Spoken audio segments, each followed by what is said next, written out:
Volodymyr Zelensky has heaped praise on Boris Johnson for helping more than other leaders in the battle against Russia. The Ukrainian president gave the PM a positive write-up, saying he had been backed by the outpouring of emotion from Britons, as he revealed his assessment of the response by Western countries. The verdict on Emmanuel Macron was particularly scathing, with France accused of being hesitant in sending weapons because they are afraid of Russia.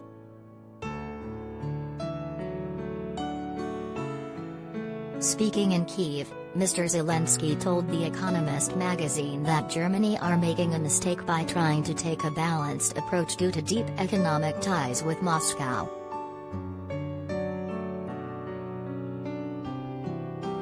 Mr. Johnson has forged a close relationship with the Ukrainian leader, speaking to him almost daily. Sources say that the calls are often emotional, with the PM said to be moist around the eyes after being updated on the staunch resistance to Vladimir Putin.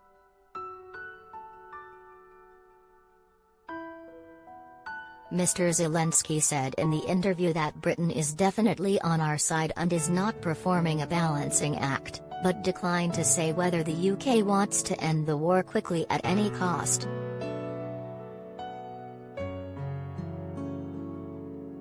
Asked if the PM had been keener than Mr. Macron to send weapons, Mr. Zelensky responded, "Yes. To be honest, Johnson is a leader who is helping more."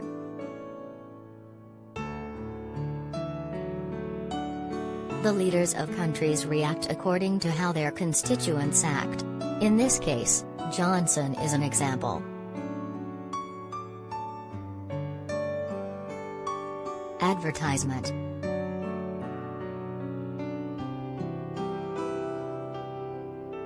Mr. Zelensky's comments last night were followed by a late-night video interview with independent Russian journalists in which he reiterated earlier statements that signaled he was willing to discuss neutrality with Russia.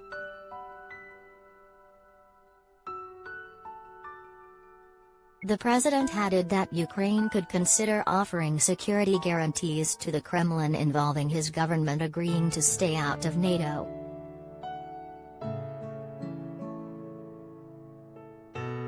Ukraine would also remain nuclear-free, he said.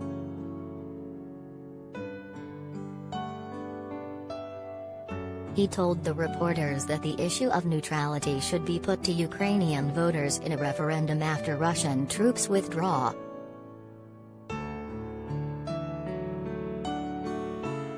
He said a vote could take place within a few months of the troops leaving.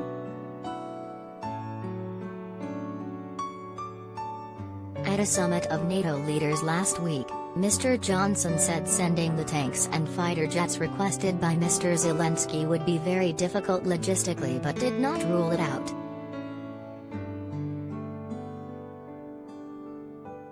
In contrast, Mr. Macron warned providing armored vehicles and fighter jets could drag NATO into a direct conflict with Russia by crossing a red line.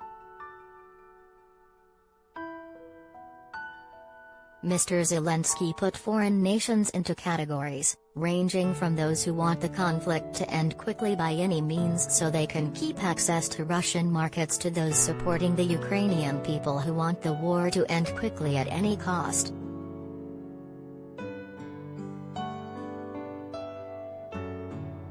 Britain is definitely on our side.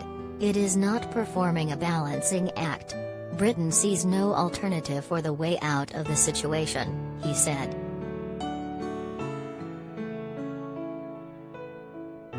Britain wants Ukraine to win and Russia to lose, but I'm not ready to say whether Britain wants the war to drag on or not.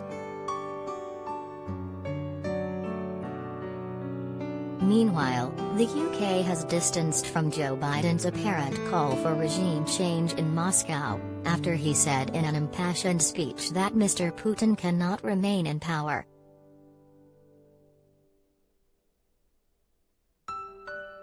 Education Secretary Nadhim Zahawi said Mr. Putin's fate is up to the Russian people after the White House scrambled to row back on the remark.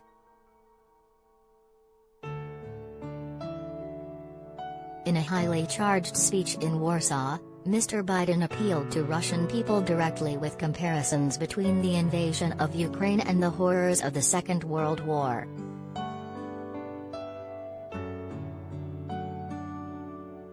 "For God's sake, this man cannot remain in power," he said at the close of his speech about the Russian president he earlier described as a butcher. But a White House official swiftly tried to clarify and argued that the U.S. president's point was that the Russian leader cannot be allowed to exercise power over his neighbors or the region.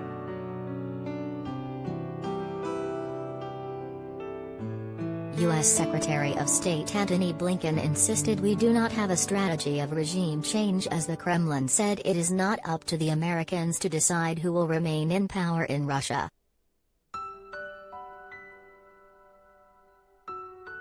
French President Emmanuel Macron said he wouldn't use those terms voiced by Mr. Biden and suggested they could make it harder to resolve the conflict, adding, "We want to stop the war that Russia launched in Ukraine, without waging war and without escalation."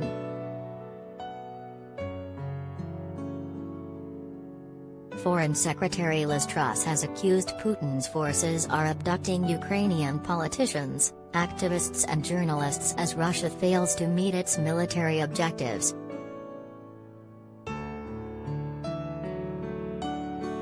She condemned the abhorrent tactic following work by Ukrainian human rights group SMINA, which claimed to have identified dozens of individuals who had been abducted, with thousands more deported to Russia. Ms. Truss said Mr. Putin was resorting to desperate measures as British military analysts said Russia's invasion had suffered from a lack of momentum, poor logistics and low morale.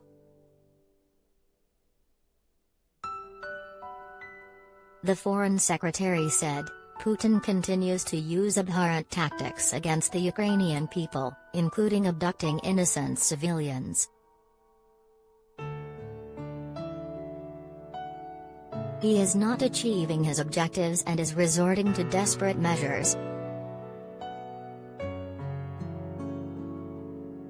Putin must fail in Ukraine."